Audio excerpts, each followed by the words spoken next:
L'objectif principal est d'évaluer la situation des droits de l'homme et la situation humanitaire dans le pays, et ensuite de formuler des recommandations concrètes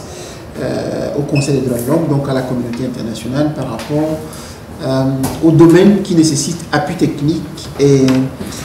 renforcement de capacité à l'État centrafricain.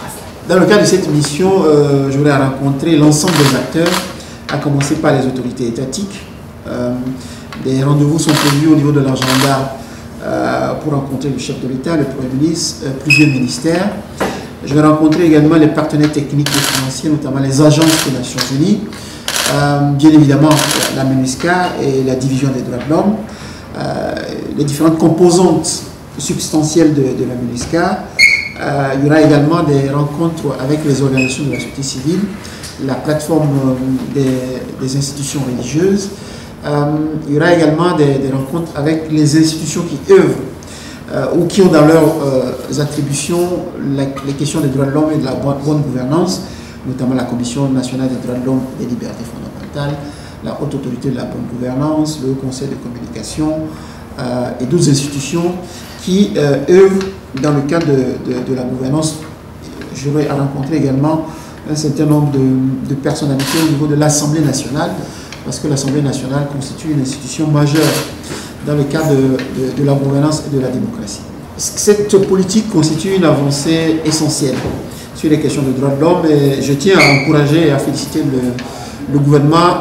pour la mise en place de cette politique nationale des droits de l'homme. J'ai eu l'occasion de procéder au lancement officiel de cette politique à Genève en octobre dernier, ensemble avec le ministre de la Justice en charge de la bonne gouvernance et des droits de l'homme, avec la directrice de la division des droits de l'homme de la MINUSCA à Genève, donc le lancement officiel de cette politique nationale. Une chose est de mettre en place cette politique, une autre chose est de procéder à sa mise en œuvre effective. Et dans ce cadre, mon plaidoyer consiste à mobiliser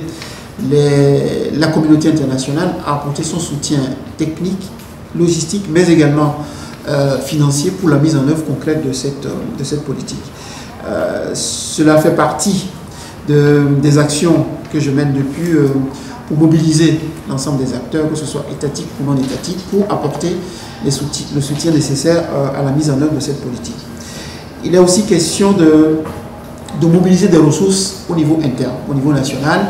pour la mise en œuvre, avant de solliciter en complément les organisations internationales, les partenaires techniques et financiers pour la mise en œuvre.